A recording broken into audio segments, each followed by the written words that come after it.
Our next speaker is Kirsty Elliott from Manchester Metropolitan University since short, I must say. Um, Something completely different from the elite athlete, or the elite, no, from the extreme athlete, I might say, Red Bull, that's what we associate that with, to the female athlete, an understudied, important topic, I would say. So, Kirsty, floor is yours.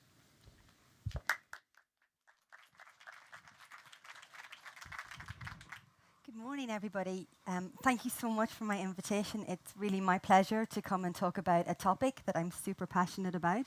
So, thank you for having me. As Everett said, I'm going to talk exclusively about female athletes today. And so, whilst I've had the privilege to work with a lot of different sports, a lot of different organizations, I don't have any conflicts of interest to declare. I'm a scientist, I'm an exercise physiologist by trade. So, at the moment, I'm working in the sort of evidence space, but it really resonated with me what Amy said at the start, that you can't always use evidence-based practice. Sometimes you have to work with the lived experience of those athletes, and sometimes you have to go with intuition. So there'll be a little bit of that in my talk also.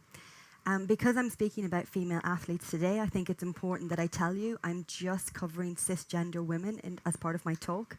I will use female as an adjective and woman as a noun. So I just wanted to give context to my presentation today.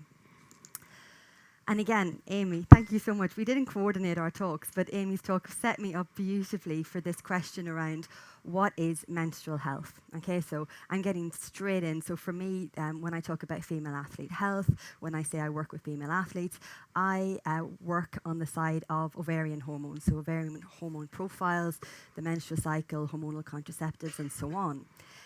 And I did have a definition here, and then I took it out, and then I changed it, and then I put it back in, and then I changed it, and then I took it out.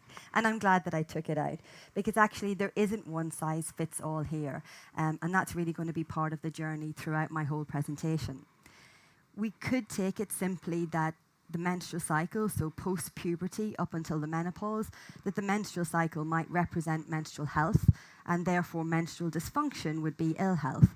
But that's too simple, and it really doesn't take in this broad variety of hormonal profiles that female athletes will encounter. And so you can see here on the screen along the bottom these little dials, and the golden colour represents estrogen. And as a woman transitions across the lifespan, the concentration of estrogen will change. And so it peaks in sort of the 30s and 40s, and then it declines again. And so there are changes over time, okay, long-term changes over time.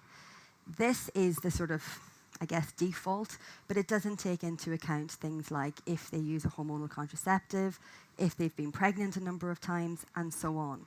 So we have to take all of this into account. Okay, so there isn't one size fits all.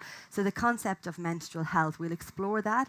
I don't think I reach an answer at the end, but I'm really keen to discuss that with you guys and hear from you. And it's something I think I'll continue to think about for quite some time. So just keep in your mind there are long-term changes across a decade, but also some sort of shorter changes as well to consider. So it's a moving target, I think, menstrual health.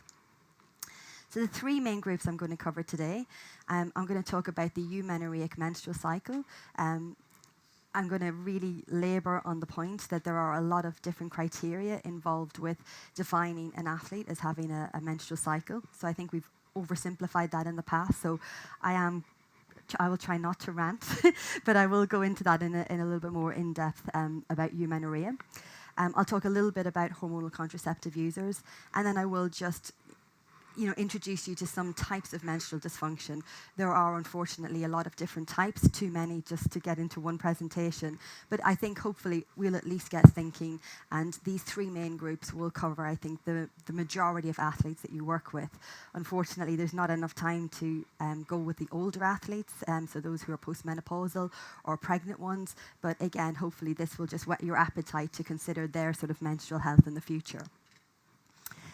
So this is a picture that's imprinted on my mind. I hate when I do a podcast and I don't have a visual because I'm sat in my own house drawing this in the air. So I'm so glad it's behind me and I don't have to wave around so much. So this picture represents cyclical changes in estrogen and progesterone across a cycle. Okay. Actually, this menstrual cycle is part of chronobiology.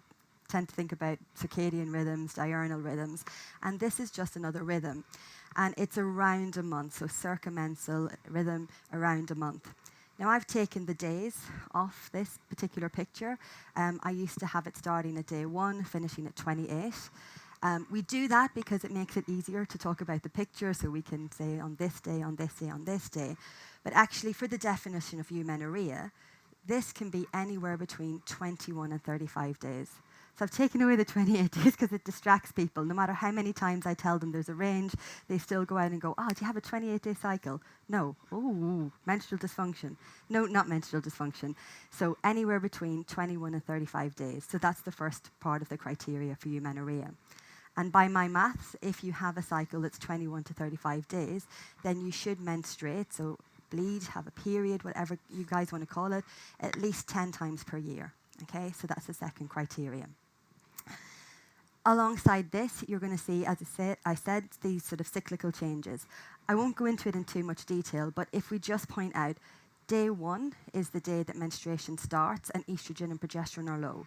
So estrogen is the solid black line and progesterone is the long dashed line. So that first phase, estrogen and progesterone are low, the athlete menstruates. So that ties in with cycle length and number of menstruations per year. Then in the middle of the cycle, whenever that might occur, okay, because it's a moving target, 21 to 35 days, ovulation should occur. And so that's another part of the criteria for eumenorrhea. And we can establish that, and I'll tell you how we can do that in a second, but it is linked to luteinizing hormone, and so that's the small dashed line that you can see. So we're trying to establish that second time point in order to give us eumenorrhea. And then lastly, in order to be deemed eumenorrheic, you also have to have that phase 4 peak in progesterone. Okay? So when people talk about my female athlete has a menstrual cycle, they bleed every 27 days. That's not the whole picture. Okay? We need the cycle length, how many times they bleed per year, they need to ovulate, and they need to have that mid-luteal peak. And when you have all of this information, then you have this pretty picture, and then you have an athlete who's got a normal, healthy, eumenorrheic menstrual cycle. But you need all of that, okay? So keep this in your mind. And as I said, I think it's important that we learn how to establish this well in our athletes, okay? Again, going back to what Amy said around communication and trust, for some people, for some coaches, some practitioners, some scientists working with athletes, female athletes, they're uncomfortable discussing this type of information. In my experience, and I understand obviously I'm a woman and people think, oh, well, that makes it easier for you. I don't know, maybe it does, maybe it doesn't. I had a male PhD student. He found it just as easy as me to have these conversations because these are athletes. They want to be able to, perform well. And if this is part of their performance puzzle, then they're generally, quite open to discussing these topics. So here's how I think you should go about trying to establish eumenorrhea in your female athletes. So you need to ask them about their bleeding, okay? So you've got to get comfortable talking about that. Just, it is what it is, okay? And once you say it once, it will never be awkward again. And they're probably really keen to tell you about it.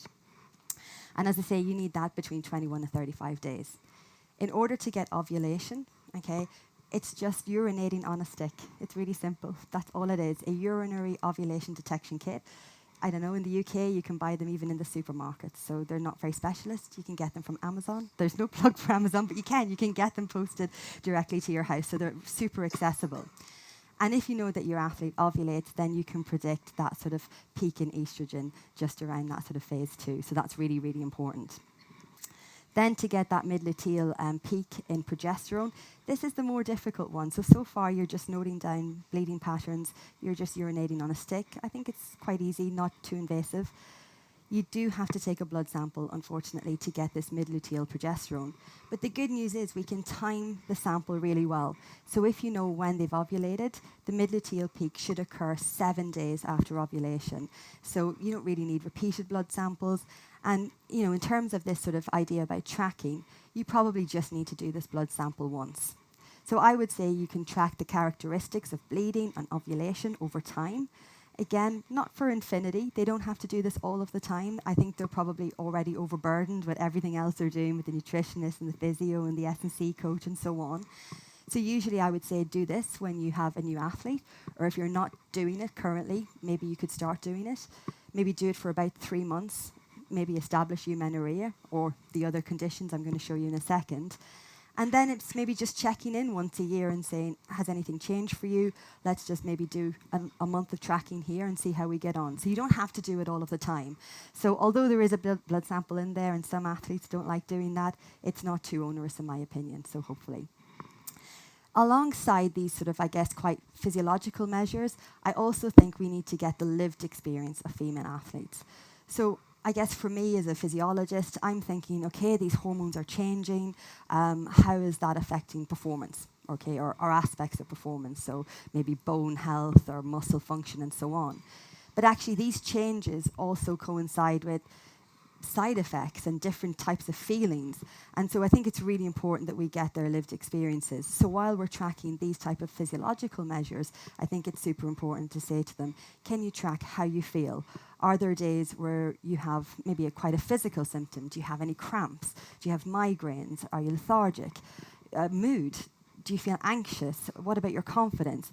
And then you can layer all of these things together to get a profile, but a more meaningful profile, I think, around sort of athlete health.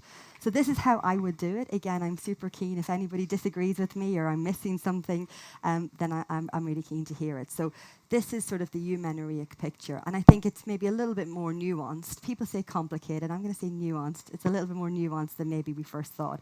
So when we talk about menstrual cycles, this is really what we're talking about. And it seems odd now to say, well, what are the, the pros and cons of having a menstrual cycle, okay? But we're working with athletes and they're, different and they have different demands and different environments. So I think it is important to discuss this because certainly the female athletes will discuss this with me. Why should I? Why should I bleed, Kirsty? Why can't I not bleed? So here are a few of the things that maybe have come up in conversation. So post-puberty, as I said, the female body is designed to have this menstrual cycle. So it is, in some sense, the default setting. And so we always say to them, well, this is what your body is designed to do outside of, events like pregnancy and so on. So it is good to allow your body to do what it was programmed to do. So just a simple message.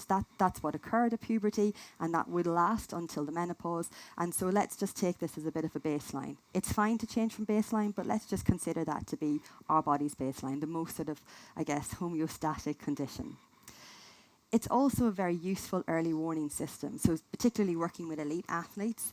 Again, I won't go right down into low energy availability, but thinking about things like the female athlete triad or relative energy deficiency in sport.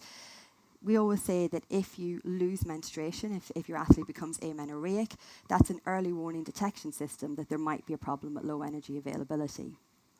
Actually, it's not the earliest warning detection system that we think it is. So actually, by the time they become amenorrheic, if we were tracking our cycles, like I described previously, we would have noticed that actually their mid-luteal progesterone would have blunted first, and ovulation would have went first as well. So actually, we can do even better. So we say to them, this is a really useful metric if we're thinking about energy availability. And then actually, you'll find in a second that I'm going to talk a lot about bad symptoms, bad things that are associated with the menstrual cycle. But actually, some athletes have phases within the menstrual cycle where they feel great and they have their PBs and, it's a really good time for them.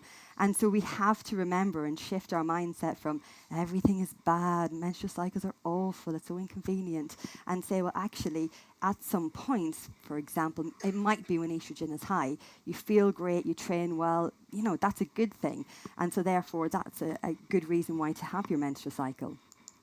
Of course, on the flip side, there are people who have phases where they feel really bad and really awful. And I'm not saying that right now the literature says in a particular phase you absolutely will get injured. But it's, again, this sort of complicated picture. It could be that in a particular phase, an athlete doesn't feel themselves. They might feel tired. Their mind, they might have difficulty focusing and concentrating. And so maybe we do see, in terms of anecdotal evidence, particular phases where some athletes are, consistently getting injured. So we still don't understand whether that's a direct relationship between a particular hormone concentration and the injury, or it may be something that they had a different perception and feeling around health and well-being, and that might have led or at least contributed to that injury. So lots of things to consider there. So in terms of, pros always come with cons. For some athletes, having a menstrual cycle is really difficult for them. They have debilitating side effects. They can't get out of bed for 2 days per month. That's time lost to training. If we were talking about injury, we would be concerned about time lost and so on and rehabilitation. So we can think about it in that way. So for some athletes, a menstrual cycle just is really difficult for them. Of course, with a menstrual cycle, that is obviously I should flip it on its head of what I was going to say. Some sportswomen, of course, will need contraception. And, if you have a menstrual cycle, so you're really limited then to just barrier methods of contraception. And, so some would prefer to use hormonal. And so there's this sort of idea between, one or the other and which is best. And I'll come back to that in a second. So for athletes with a menstrual cycle, they feel that they're not really sometimes covered well in terms of contraception. As I mentioned before, just in conversation, it can be perceived to be something that's quite inconvenient. So, for example, we talk a lot about white shorts in sport at the moment, in women's sport. You're on the TV, you're wearing white shorts, you get your period. That does happen. It's inconvenient. It doesn't happen when you're at home and you've got your products to hand. It can happen, on a flight. It can happen in the middle of a game, the middle of a competition. So, that can be inconvenient. If you have side effects and that's preventing you from training and competing to your best, that can be inconvenient. If you're a rower and you're out on the water for hours on end, that can be inconvenient to try and come back in and change your product. So particularly with elite sportswomen, there have been occasions where I've been working with them and they forget almost that their hormonal contraceptive is a contraception. They just see it as a way to manipulate the inconvenience of menstruation. So again, something to think about. And of course then there are societal issues, different cultures, even different sports even as a sort of a culture and environment have different sort of viewpoints on that. So again, it could be that depending on where you train, are there free sanitary products where you train? So if you went into the toilet right now, could your female athletes access free sanitary products? Okay, so lots of things to consider. So pros and cons. Certainly the athletes feel like there are pros and cons to having a cycle. And so this sort of leads me into the idea about hormonal contraceptives. So I will just say again, hormonal contraceptives are for contraception, and that is a woman's right to choose. So I'm not talking about this in that context. I'm just going to talk about it a little bit more around sort of female athlete health and its position within sport. Now, you could talk for a long time about hormonal contraceptives. There are lots of different types, lots of different deliveries as well. So it could be oral contraceptives, an implant, an injection, and so on. But the main sort of take-home message here is if your athlete is using some type of hormonal contraceptive, they don't have then a eumenorrheic menstrual cycle. They don't have that pretty picture. You see, I'm still waving. They don't have the pretty picture, that predictable picture. They have a different one. And so it goes back to that sense of what's menstrual health. And if we said that menstrual health was just eumenorrhea, then we've probably got 50% of sportswomen using hormonal contraceptives, and they're now not fitting our mold for menstrual health. So it's thinking about which type they take. So will they have acute changes in their exogenous supplementation? So for example, if you take the pill, you get something every day on a daily basis. It changes the hormone concentrations on a daily basis. You could be on a long-lasting one, so you might have an injection, big spike in exogenous concentration that then depletes over time. So again, you just have to really think about what is their hormonal profile and how might that affect their health. And one of the interesting things about hormonal contraceptives at the moment, for me, working with female athletes, is that usually or typically outside of contraception, athletes might have taken a hormonal contraceptive to get rid of their menstrual symptoms. But actually, there's a lot of athletes right now listing a huge amount of symptoms, even though they're on the hormonal contraception. And I don't know what it's like here, but in the UK, people tend to go to their general practitioners. They're given whatever the preference of that general practitioner is, gives them their hormonal contraceptive. You go away, and you just take it. And most sportswomen don't think to go back and say, this one doesn't suit me, is there something else I could take? So personally, I'm on a bit of a mission to try and reduce that list of symptoms in hormonal contraceptive users because it seems a little counterintuitive to me. If you're choosing to take this, why would you take something that isn't a good fit for you? So I think there's a piece of work to be done there. And again, we'll just quickly think about the pros and cons of having or using a hormonal contraceptive. of course, contraception. We talk about these hormonal profiles, how they might affect performance. Well, an unplanned pregnancy is going to really affect performance. So I think we just need to be pragmatic with that. As I said, they can limit side effects, and it's probably one of the questions I'm most often asked.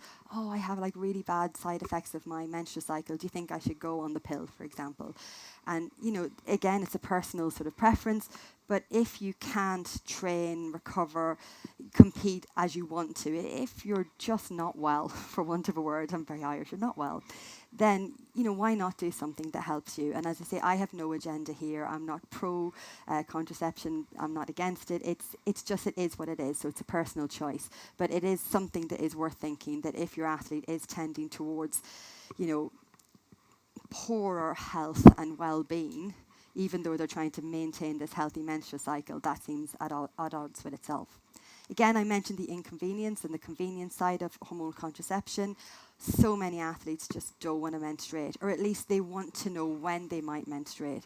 So if they do take the pill, for example, and they have 21 pill-taking days and 7 pill-free days, and they know that that's when the withdrawal bleed will happen, if it's coming up to the Olympics, they just don't take the 7 pill-free days. And so for that particular moment in time, they don't have a withdrawal bleed. They go, they compete, they don't have the inconvenience, and then we say to them, okay, well, next time, just make sure you take your 7 pill-free days. This is a bit of a tricky one, because again, I don't want the soundbite to be hormonal contraceptives are bad for you. In fact, in terms of sport, which is my background, and the type of sport science and exercise science research that, you know, I'm involved with or is sort of currently available, we don't really know the long-term effects on all of the other systems. So how does it affect muscle strength in the long term, bone health, and so on? You do lose that early warning detection system I talked about. So if, for example, low energy availability might be an issue for your athlete, you won't be able to detect amenorrhea because they're not menstruating, and so you lose a little bit of that. And again, it's probably a most common question: how do we diagnose REDs if we don't have these sort of menstruation type questions? And it also hides menstrual dysfunction as well. So outside of just low energy availability might be an issue, we've got athletes who've been on the pill for years and years and years, and we don't know what's happening underneath there. So sometimes they have to come off it. We see how their menstrual function is. Does it return? If it does return, how does it look? And so on. So it does have quite a masking effect. But as I say, that's not, please don't take the soundbite that I think they're bad. It's always a balance, isn't it? And so then just coming sort of towards more the end then in the last group, I'm going to talk, I think, less about menstrual dysfunction, and you'll see why in a moment. So just to point out, there are, I guess, 2 main categories of menstrual dysfunction. Some are hidden, okay, so an athlete won't necessarily know that they have it, and then some are quite obvious. So let's go for the obvious one first, amenorrhea. So that's 3 or more consecutive months where menstruation hasn't occurred. So that's quite obvious. I think you would notice if that was happening to you. But it's the hidden ones that I think that we just need to be mindful of. So there's a lot going on this slide, so don't freak out. The first slide that says, or the first figure, sorry, on the slide that says ovulatory, that's just the picture I showed you earlier on. It's the eumenorrheic cycle, changes of estrogen and progesterone in this predictable pattern. So low, high estrogen, high progesterone. Luteal phase deficiency is next to it. That's when you don't get that phase 4 peak in progesterone. Now, as I said, you need a blood sample. So if you take the blood sample, we have a cut-off threshold. If you're below that, you have luteal phase deficiency. An athlete won't know if they have it because, look, there are little red arrows which show menstruation. They're still bleeding in a predictable way, but they don't know that they're not getting that peak in progesterone. The other thing is, although it's progesterone that's blunted here, it does sort of mess and sort of wobble the other hormones as well. So you can see that they have a significantly different hormonal profile. The next one are anovulatory cycles. Without ovulation, you don't get the phase 2 peak in estrogen. It's not just estrogen, all the other ones wobble as well. So you have a significantly different hormonal profile. And if we're saying that the ovulatory eumenorrheic profile is the healthiest, now we have 2 groups who don't have optimal hormone profiles. Oligomenorrhea, super long word, difficult to say and spell. It just means longer cycles, so cycles that are longer than 35 days. Now, they can be sort of quite typical, and they can sort of react like a eumenorrheic cycle, but just stretched. But sometimes as well, you can have stretched cycles without ovulation and so on, and so it builds up. But all of those examples, each of those athletes would still be bleeding. So if you're only tracking bleeding with your athletes as a marker of menstrual health, you could potentially be missing out on some of these hidden dysfunctions. And as I said, then the picture of amenorrhea is there. That's the first one where we don't see menstruation. And as you can see, I mean, that speaks for itself, complete downregulation of the endogenous hormones. So that would be associated with, for example, things like poorer musculoskeletal health. So, just to wrap it all up together, our vision is really, I've spoken about 3 groups today. I should never be speaking about 3 groups. We should only be speaking about 2 groups. It is on us to get rid of menstrual dysfunction, okay, within sport, particularly the type that are, underpinned by low energy availability. We just need to do better. Of course, some women will have clinical dysfunction outside of all of our control, but again, we would still send, I say we, I'm from sports science, I would send them to you as proper doctors, not PhD doctors. So it really is on us to try and eliminate as much as we can menstrual dysfunction from sport. I have a bonus slide. This is Everett's slide. Everett gave a great presentation earlier this week, and he really just got me thinking that I've spent 20 years of my career so focused on ovaries, and estrogen and progesterone, but there's so many things around an athlete, and it is very much building from one very sort of narrow viewpoint right up.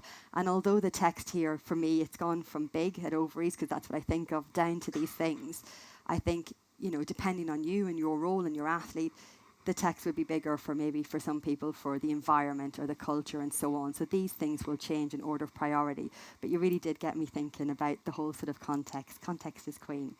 So really, it is our vision, our mission, to make sure that our female athletes should be able to compete and train and recover and just be healthy on any day of their menstrual cycle, but also regardless of which ovarian hormone profile they have. So if they are hormonal contraceptive users, that we can still maintain their good health. So thank you so much for listening. I really appreciate your time.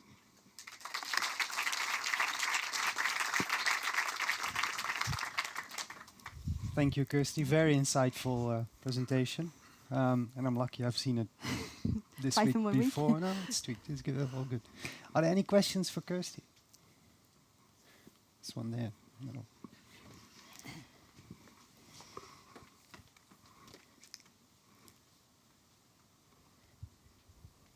Yes, thank you for your great presentation. I'm a young sports doctor, and I know this is a blind spot for me, menstrual health. So we recognize this. We try to get more information about it.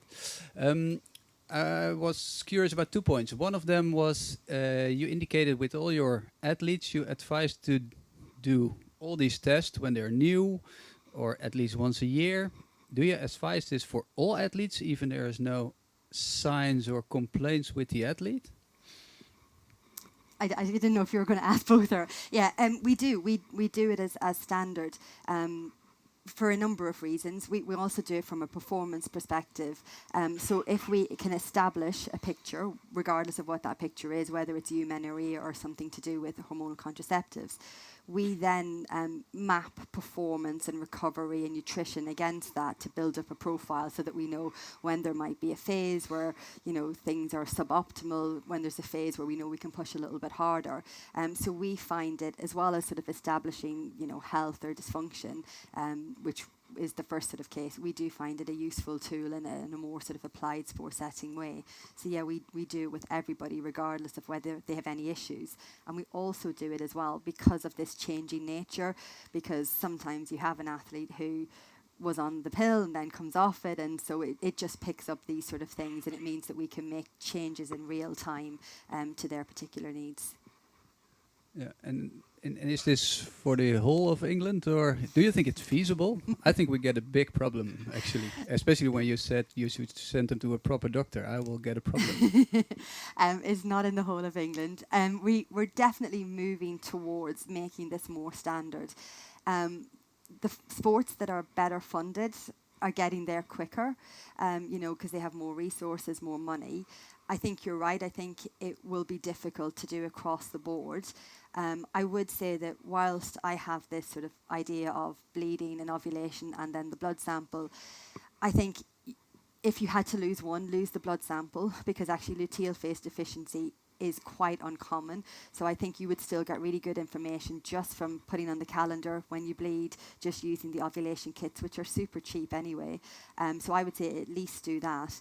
But I think it's coming. I think it's going to have to become part of standard practice. How often you do it and when you do it, that maybe is up for negotiation. But I think it's something that we need to establish, because otherwise we end up with so many with dysfunction that are flying under the radar. They don't know to say it. Some of them don't want to say it. But I think this will help us make all of these sort of layers. It's very much like an onion. And as I say, in terms of performance as well, it's a really useful tool for us.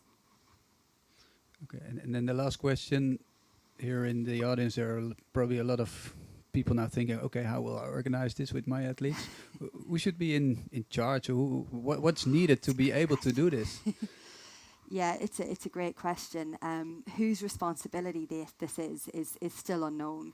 I have to admit, at the moment, the sports that I'm working with, it tends to be the nutritionist, because there's this big link with potentially low energy availability. It tends to come up in conversations. Oh, I've lost my period. You know, what can I eat? That sort of thing. S&C coaches, it's sort of something again that might be mentioned to them. I don't know whose responsibility it should be. I know in football they actually now have a role like called menstrual coaches who work in football. They have a lot of money in football though, right? I don't want to see it over-medicalised either. So I'm not saying it should be the responsibility of the sports doc or the clinician or the physio. Yeah, I don't have an answer. It's hard, right? But I think the obligation is that somebody who's around the athlete, like Amy said, they tell someone. And even if that person's not the right person, that they can signpost them somewhere else. But certainly, I would say in the UK, if we do identify or we're concerned about a dysfunction, it is really difficult knowing which doctor to send them to. You know, we do struggle with a little bit of that signposting on the clinical side, looking for people who've got expertise. Of course, there are lots of gynecologists, but will understand sport as well, because you don't want to send them to somebody who just says, stop training. And they're like, oh, no, I'm fine, it's back, you know. So I think we will struggle in that respect with resources ourselves. But I think just because we know we have a gap doesn't mean we can't do it and just hide from it. So, yeah. Yeah, I Great completely questions. agree. And I think if people want to start with it, really make a plan or make your network complete before you start doing all those tests without knowing what to do with strange outcomes. Or Yeah, absolutely. Thank you very Great much. questions. Thank you. Thank you, Kirsty.